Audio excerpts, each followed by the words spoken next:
नमस्कार दोस्तों। इस देश में एक तरफ टीएन शेषन जैसे चुनाव आयुक्त हुए हैं जिनके सामने पीएम से लेकर सीएम तक की भी नहीं चलती, जो चुनाव आचार संहिता को लेकर इतने सजग और सचेत थे कि चुनावों के मौसम में नेताओं में उनके नाम का हड़कंप मचा रहा था। शेषन के नाम से मंत्री और मुख्यमंत्रियों के पसीने छूट जाते थे। चुनाव के मौसम में सभी दलों के बड़े बड़े नेता हुआ करते थे कि आचार संहिता तोड़ने के आरोपों में कहीं शेषन के चपेटे में ना आ जाए।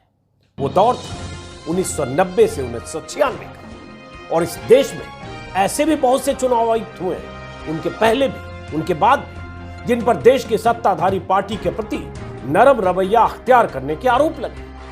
ऐसे चुनाव आयुक्त भी हुए हैं जिन्हें केंद्र की कठपुतली से लेकर रबर स्टांप तक कहा गया। न सिर्फ कहा गया बल्कि कई मौकों पर चुनाव आयोग के फैसलों से यह साबित भी हुआ है कि कई चुनाव आयुक्तों में रीढ़ की हड्डी नहीं होती थी, या नहीं है, या नहीं रही। आप तय करें। कई बार चुनाव आयोग ने केंद्र सरकार को खुश करने के पक्षपातपूर्ण फैसले किए और विपक्ष को आचार संहिता का हंटर दिखाकर एक तरफा कार्रवाई भी की। चुनाव आयोग वही है, उसके अधिकार वही है, पावर वही है, लेकिन कुर्सी पर कौन बैठा है इससे बहुत कुछ तय होता है। बीते 7-8 सालों की ही बात करेंगे तो कई ऐसे मौके आए जब चुनाव आयोग की निष्पक्षता पर गंभीर सवाल उठे, चुनाव आयुक्तों की नियुक्ति पर सवाल उठे। लेकिन मोदी है तो कुछ भी मुमकिन है, और इसी अंदाज में सरकार ने आयुक्तों की नियुक्तियों में भी अपने गुड बुक में जिन अधिकारियों का नाम था उन्हें सेट करने में जल्दबाजी दिखाई, ये आरोप लगे। और चुनाव आयोग ने भी अपने फैसलों से कई बार भरोसा खोया है। इसकी एक वजह तो यह कि सरकार अपने मनपसंद अधिकारियों को मनमाने ढंग से चुनाव आयुक्त बनाती रही है। कई बार केंद्र की सत्ता के प्रति समर्पित आईएएस अधिकारियों को रिटायरमेंट से पहले चुनाव आयोग की कुर्सी मिल जाती है, या किसी सत्ताधारी दल के बड़े नेता के प्रति लगाव, बदले में सेवा भाव की भावना और उसी भाव से फैसले लेने के आरोप आयुक्तों पर लगते हैं। और कई बार ऐसा लगता है पुख्ता तौर पर भी। इस चुनाव आयोग में भी जो अभी मौजूदा आयुक्त हैं उन पर भी गंभीर आरोप लगे हैं। नियुक्ति को लेकर भी, सरकार की नीयत को लेकर, सरकार ने जिस ढंग से उनकी नियुक्ति की उसको लेकर। और जब ऐसे नियुक्तियां होगी तो सवाल तो लाजमी है। लेकिन सुप्रीम कोर्ट के आज के फैसले के बाद चुनाव आयोग में बहुत कुछ बदलने वाला है क्या? चुनाव आयुक्तों की नियुक्ति में सरकार की मनमानी खत्म होने वाली है क्या?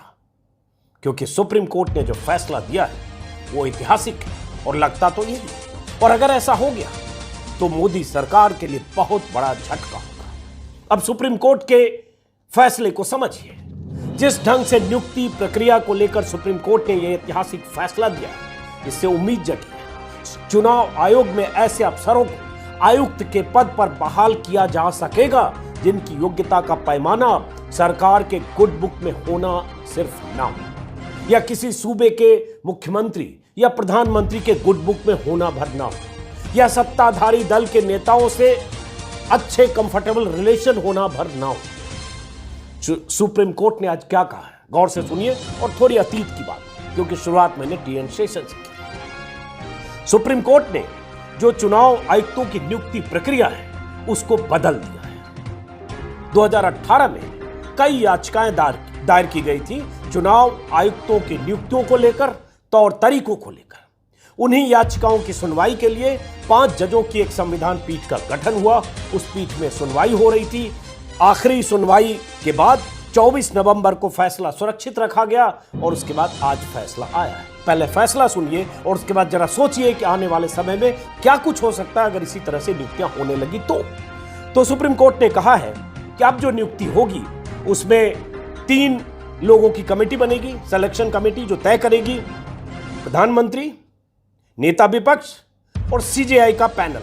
ये चुनेगा, 3 लोगों का ये पैनल चुनेगा कि कौन चुनाव आयुक्त होगा। 3 चुनाव आयुक्त होते हैं, एक मुख्य चुनाव आयुक्त उन्हीं में से सीनियर मोस्ट। तो इसी तरह से सीबीआई डायरेक्टर की नियुक्ति। अब इसके आधार पर जो 5 जजों की पीठ, जिसमें सुप्रीम कोर्ट के 5 जजों की संविधान पीठ में जस्टिस अजय रस्तोगी थे, justice Aniruddha Bose, justice Hrishikesh Roy, justice CT Ravi Kumar शामिल हैं। Justice K M. जोसेफ इस बेंच की अध्यक्षता कर रहे थे। अब बेंच ने कहा है, अब जो होगा कि ये कमेटी जो 3 लोगों की कमेटी है, प्रधानमंत्री, नेता विपक्ष और सीजेआई या उनकी तरफ से नामित जज, और ये कमेटी नामों की सिफारिश राष्ट्रपति को भेजेगी। इसके बाद राष्ट्रपति मुहर लगाएंगे और उसके बाद सुप्रीम कोर्ट ने यह भी कहा है कि जब तक संसद इसके बारे में कोई कानून नहीं बना लेता है तब तक इसी प्रक्रिया के तहत नियुक्तियां हों। और खास बात जो सुप्रीम कोर्ट ने कहा उसको गौर से सुनिए और थोड़े अतीत की बात कि बीते 7-8 सालों में क्या हुआ है और ये नौबत क्यों आई कि सुप्रीम कोर्ट को इतना बड़ा ऐतिहासिक फैसला देना पड़ा। अभी कौन वो चुनाव आयुक्त थे जिनको लेकर सबसे अधिक ऐतराज था, सुप्रीम कोर्ट ने बहुत फटकार लगाई, वो भी जरा सुनिए पहले ये कि आज क्या कहा। Justice K M. जोसेफ ने कहा कि लोकतंत्र को बनाए रखने के लिए चुनाव प्रक्रिया की निष्पक्षता बनाए रखी जानी चाहिए, नहीं तो इसके अच्छे नतीजे नहीं होंगे। उन्होंने कहा वोट की ताकत सुप्रीम है, इससे मजबूत से मजबूत पार्टियां भी सत्ता हार सकती है, इसलिए इलेक्शन कमीशन का इंडिपेंडेंट होना जरूरी है।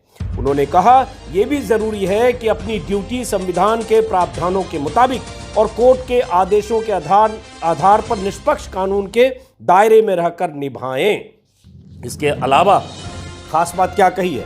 खास बात यह भी कही है जजों की पीठ ने, संविधान पीठ ने, जस्टिस 5 जजों की पीठ ने कहा कि चुनाव आयुक्तों की नियुक्ति को, चूंकि पिछली सुनवाई में कहा था यह तरीका गलत है, एक चुनाव आयुक्त की जिस ढंग से नियुक्ति हुई उस पर आगे बताता हूं, अरुण गोयल की, लेकिन कहा कि मुख्य चुनाव आयुक्त के पद पर ऐसा व्यक्ति बैठा होना चाहिए जो अगर जरूरत पड़े तो प्रधानमंत्री के ऊपर कार्रवाई करने में भी संकोच न करे।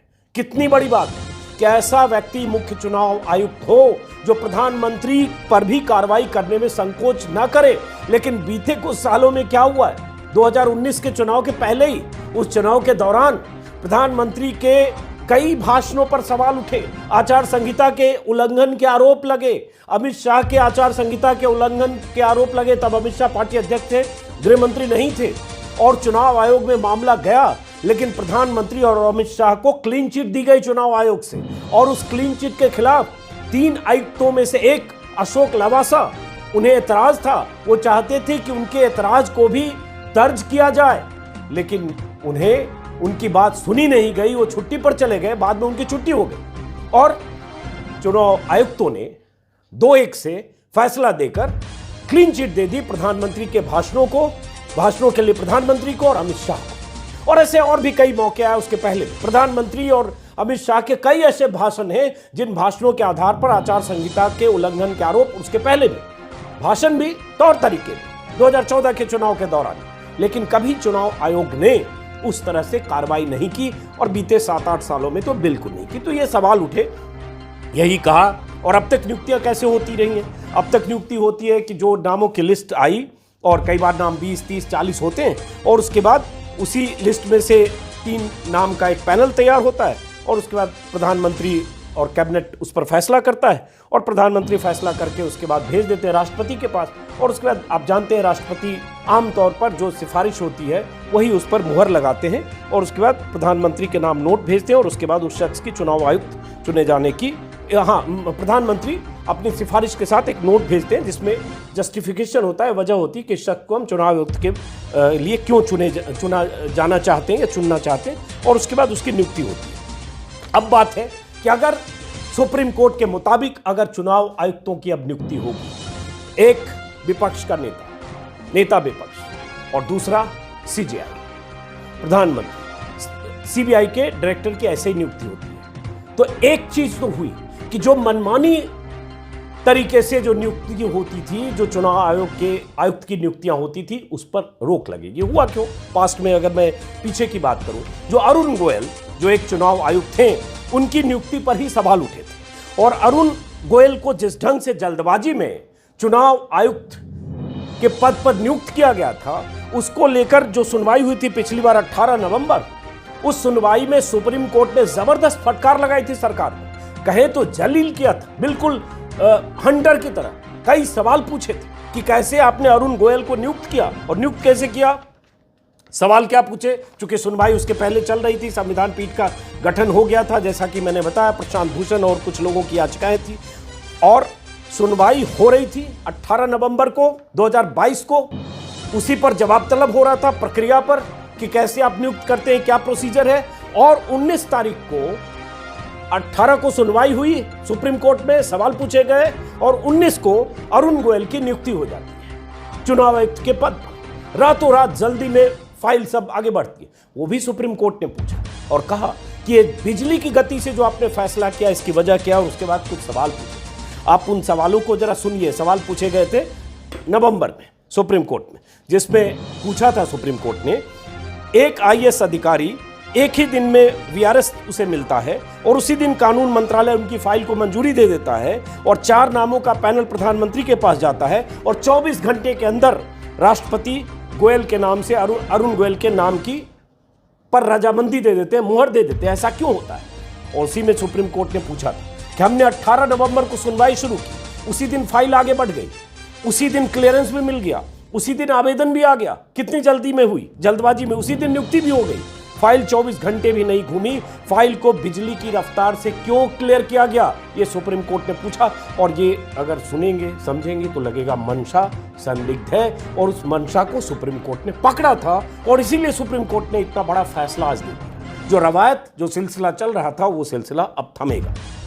सुप्रीम कोर्ट ने तब पूछा था कि चुनाव आयोग में 15 मई से पद खाली था, क्या आप हमें 15 मई से 18 नवंबर का वो रिकॉर्ड दिखा सकते हैं कि आपने क्या किया? क्या ऐसी अर्जेंसी थी कि सारा काम एक दिन में पूरा करके नियुक्ति कर ली गई? ऐसे अरुण गोयल की नियुक्ति हुई थी। इस बात का कारण ढूंढने में मुश्किल हो रही है कि कैसे कानून मंत्री 4 नामों का पैनल चयन करते हैं जो तय 6 साल का कार्यकाल पूरा नहीं कर सकते। ये भी कहा, सुप्रीम कोर्ट ने पूछा था कि कानूनन मुख्य चुनाव आयुक्त को 6 साल के लिए नियुक्त किया जाना चाहिए। चुनाव आयुक्त से ही कोई मुख्य चुनाव आयुक्त नियुक्त होगा, मतलब उन्हीं में से कोई प्रमोट होगा, मुख्य चुनाव आयुक्त बनेगा। तो इसका मतलब हुआ कि आपको इस आधार पर चयन करना चाहिए कि जिसके पास इतना समय हो। लेकिन इसमें जो हुआ इसके उलट है। पैनल में एक भी ऐसा अफसर नहीं था जो 6 साल का कार्यकाल पूरा कर सके। हमें इस नियुक्ति के लिए अपनाई गई प्रक्रिया के बारे में जानना है। सिक्का उछालकर चित भी मेरी, पट भी मेरी, अपनी तय करेंगे, आप ही जीतेंगे। आप बताइए कि 4 नामों में से एक नाम कैसे चुना गया? ऐसे और भी कई सवाल सुप्रीम कोर्ट ने साफ साफ पूछे थे। और जिस ढंग से अरुण गोयल को नियुक्त किया गया और जल्दबाजी में नियुक्ति हुई, उसको लेकर सुप्रीम कोर्ट की नाराजगी थी। अब उस नाराजगी के बाद आखिर आज यहां पहुंच गया कि सुप्रीम कोर्ट का यह फैसला हुआ। अब इसके पहले भी अनूप चंद्र पांडे यूपी काडर के अधिकारी थे, उन्हें भी यूपी में जो चुनाव हुआ है मार्च में, फरवरी मार्च में 2022 में, चुनाव के पहले मतलब 2021 में उनकी नियुक्ति हुई। तब भी उस समय सवाल उठे, जून में उनकी नियुक्ति हुई, तब भी बात आई कि यूपी से जो अधिकारी आ रहे हैं आदित्यनाथ के करीबी माने जाते हैं। यूपी चुनाव के कुछ महीने पहले उन्हें चुनाव आयोग में चुनाव आयुक्त के पद पर कैसे तैनाती मिल रही। तब भी प्रशांत भूषण और बहुत सारे लोगों ने ट्वीट भी किया, विरोध जताया था, क्योंकि तब सुप्रीम कोर्ट में पहले से याचिका दाखिल की जा चुकी थी और इसी पर सवाल उठे थे। लेकिन उसके बाद आज के सुप्रीम कोर्ट के फैसले के बाद कई दलों के नेता लगातार तारीफ कर रहे हैं सुप्रीम कोर्ट के फैसले की और बहुत ऐतिहासिक फैसला बता रहे। स्क्रीन पर कुछ लोगों के आप ट्वीट देख रहे हैं। SY कुरैशी जो चीफ इलेक्शन कमिश्नर, मुख्य चुनाव आयुक्त रहे, उन्होंने वेलकम किया है। प्रशांत भूषण, चूंकि वो याचिकाकर्ता ही थे, उन्हीं की याचिका पर पूरे मामले की सुनवाई हो रही थी, उन्होंने स्वागत किया है। हिस्टोरिक जजमेंट बताया है इसको और इम्पॉर्टेंट रिफॉर्म है इलेक्शन कमीशन में, ये भी इन्होंने कहा है कि अब इलेक्शन कमीशन में इलेक्शन कमिश्नर की अपॉइंटमेंट सिर्फ सरकार अकेले नहीं करेगी, बल्कि एक कमेटी करेगी, जो मैंने बताया LOP, PM और CJI। तो एक अच्छा फैसला। अरविंद केजरीवाल दिल्ली के मुख्यमंत्री, उन्होंने भी इसे लैंडमार्क फैसला बताया है। हालांकि आज एक और फैसला आया था, अडानी के मामले में भी सुप्रीम कोर्ट का एक फैसला आया था कि कैसे एक कमेटी बना दी गई। एक सुप्रीम कोर्ट के रिटायर्ड जज की अध्यक्षता में एक कमेटी बनाई गई है जो जांच करेगी अडानी मामले की। सेबी को भी कहा गया 2 महीने में अपनी रिपोर्ट देने के लिए। बहरहाल वापस लौटते हैं इसी पर। प्रियंका चतुर्वेदी, शिवसेना के नेता सुप्रिया श्रीनेत, सीताराम येचुरी, सबने इस फैसले का स्वागत किया। अब बात आती है कि चुनाव आयोग पर यह आरोप क्यों लगते हैं और ये आरोप बीते इन 7-8 सालों में क्यों लगे। क्यों ऐसा था कि TN शेषन नाम का एक शख्स ऐसा इलेक्शन कमिश्नर था 90 से 96 तक कि उनके नाम का हड़कंप मचता था और उसी चुनाव आयोग में रहकर उन पर कभी आरोप नहीं लगा कि ये नक्शिक दंत विहीन है या पावरलेस है या कठपुतली है या रबर स्टाम्प है, कभी नहीं लगा। बल्कि कई कहानियां हैं टीएन शेषन को लेकर। एक बार शेषन ने पश्चिम बंगाल में राज्यसभा की सीट पर चुनाव नहीं होने दिया, जिसकी वजह से उस समय केंद्रीय मंत्री थे प्रणब मुखर्जी, उन्हें इस्तीफा देना पड़ा। बहुत सारी वजह चुनाव आयोग ने तब बताई थी और उनसे बहुत सारे नेता नाराज रहते थे। पश्चिम बंगाल के ज्योति बसु उन्हें पागल कुत्ता कह दिया था उन्होंने। बहुत सारे नेताओं के बयान टीएन शेषन को लेकर ऐसे आते रहते। पूर्व प्रधानमंत्री वीपी सिंह भी नाराजगी उन्होंने कई बार जताई। अब उसी में मैं देख रहा हूँ, कहीं वेबसाइट पर देख रहा था, चूंकि उनकी बायोग्राफी भी मैं खोज रहा था, कुछ रेफरेंस ताकि याद आए। बहुत पहले मैंने पढ़ा है, हालांकि उनका निधन हो गया कुछ साल पहले। तो टीएन शेषन के समय में प्रधानमंत्री नरसिंह राव से लेकर, चूंकि 90 से 96 तक थे, चंद्रशेखर के कार्यकाल में वो मुख्य चुनाव आयुक्त बने थे। हिमाचल के राज्यपाल गुलशेर अहमद से लेकर बिहार के मुख्यमंत्री लालू यादव तक किसी को भी नहीं बख्शा। बिहार में पहली बार 4 चरणों में इलेक्शन हुए और चारों बार चुनाव की तारीखें बदली गई। बिहार के इतिहास का सबसे लंबा चुनाव है और ऐसा टीएन शेषन ने अपने 6 साल के कार्यकाल में कई राज्यों में अपने ढंग से चुनाव की तारीखों को लेकर फैसले किए और उलट पुलट वाले फैसले किए, जिस पर राजनीतिक दलों को एतराज तो था, लेकिन कोई चुनाव आयोग पर हावी नहीं हो पाया। उनका एक स्टेटमेंट है कि मैं ब्रेकफास्ट में लीडर्स को खाता हूं, नाश्ते में नेता को खाता हूं। खैर, उसके बाद अब इस चुनाव आयोग में अशोक लवासा का मैंने बताया, आखिरकार उनको इलेक्शन कमीशन से जाना पड़ा। एक खबर कुछ दिन पहले आई थी 2019 के चुनाव के समय ही कि एक पीएम मोदी के हेलीकॉप्टर की जांच करने वाले आईएएस अधिकारी के खिलाफ अनुशासनात्मक कार्रवाई के आदेश दे दिए गए थे। मोहम्मद मोहसिन थे उड़ीसा में, जब पीएम का हेलीकॉप्टर लैंड हुआ था संबलपुर में, और उसके बाद एक तरह से सजा मिली, उन्हें इलेक्शन ड्यूटी से हटाया, सस्पेंड किया गया और बहुत लंबी कहानी है। बहरहाल, तो ये सारी कहानियां अपनी जगह है। और उसके बाद चुनाव आयोग का ये फैसला, इस फैसले के साथ ये कि आने वाले दिनों में क्या हम उम्मीद करेंगे कि स्थितियां बदलेगी। अरुण गोयल को लेकर जो सबसे अधिक विवाद ये था, चूंकि अरुण गोयल की अफरा तफरी में, आनन फानन में जिस ढंग से नियुक्ति हुई और जिस ढंग से नियुक्ति के पहले सुप्रीम कोर्ट में सुनवाई के दौरान एतराज के बाद जिस ढंग से नियुक्ति हुई, उसको लेकर काफ़ी नाराज़गी थी। खैर, सुप्रीम कोर्ट ने उस पर काफ़ी कुछ कह दिया। तो अब हम उम्मीद करेंगे कि चुनाव आयोग के इस फैसले के बाद शायद कुछ स्थितियां बदले और आने वाले दिनों में जितने आरोप लगते रहे चुनाव आयोग पर, उन आरोपों के मद्देनजर अगर देखेंगे, अगर इस तरह से बहालियां होती है जैसे अब होना है, तो शायद कुछ स्थिति बेहतर होगी। तो स्थिति बेहतर होगी और मोदी सरकार के लिए ये फैसला बहुत बड़ा एक तरह से तमाचे की तरह है, क्योंकि मोदी सरकार पर चुनाव आयोग का अपने ढंग से इस्तेमाल करने के आरोप लगे हैं। कई बार सीधे सीधे कई चुनाव में लगे कि प्रधानमंत्री मोदी की रैली का डेट तय है, उसके अकॉर्डिंगली चुनाव की तारीखों का ऐलान होगा। प्रधानमंत्री किसी स्कीम का, किसी योजना का ऐलान करने वाले हैं, उसके बाद ऐलान होगा। और कई बार जो आकलन अनुमान था, उसी अनुमान के हिसाब से चुनाव आयोग ने काम किया। आचार संहिता को लेकर तो सवाल उठे ही, और आचार संहिता को लेकर ये माना गया कि प्रधानमंत्री मोदी, अमित शाह और कोई कद्दावर अगर नेता मंत्री हैं, उस पर आचार संहिता नहीं लागू होती है। तमाम शिकायतें कहीं मतलब क्या कहें, धज्जियां उड़ जाती आचार संहिता की, लेकिन उन शिकायतों पर चुनाव आयोग उस तरह से अमल नहीं करता, क्योंकि सत्ता के शीर्ष पर बैठे लोगों की ताकत के सामने चुनाव आयोग टीएन शेषन की तरह हौसला नहीं दिखाता।